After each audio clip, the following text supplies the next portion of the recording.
Hello friends, welcome to Creative Medicine. In this lecture, we will learn about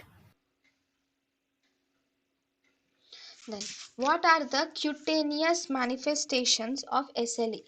What are the cutaneous manifestations of systemic lupus erythematosus? Okay, in systemic lupus erythematosus, cutaneous manifestations are also one of the diagnostic criteria of SLE. So here the patient presents there can be systemic rash, there can be discoid rash, there can be subacute cutaneous. The patient can have subacute cutaneous lupus erythematosus may be seen in the patient.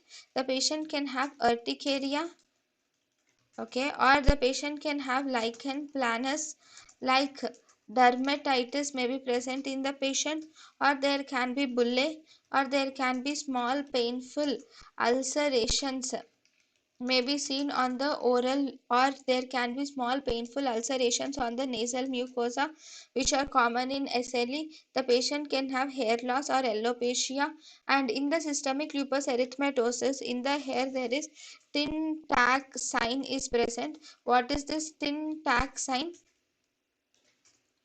Okay, this is tin tack sign.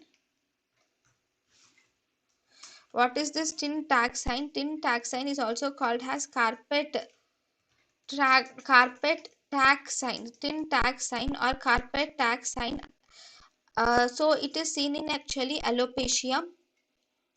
It is useful in distinguishing. It is actually this tin tack sign is very useful in diagnosing discoid lupus erythematosus. It is useful for diagnosing discoid lupus erythematosus. Then here the patient will have hyperkeratotic scale is present, and this hyperkeratotic scale will be extending into the follicular infundibulum. Okay, this hyperkeratotic scale is extending into the follicular infundibulum, and it is seen as, or it creates keratotic spikes. Because these keratotic spikes are seen as if it creates keratotic spikes which is almost similar to that of carpet, and thus it is called as carpet tack sign. So the patients can also have photosensitivity also can be seen in these patients, right? And one more important thing is, if the patients have photosensitivity, then in the photosensitivity the patients may have the rho anti-rho antigen anti-rho antibody or SSA is present if the patient has this photosensitivity. thank you and thank you for watching.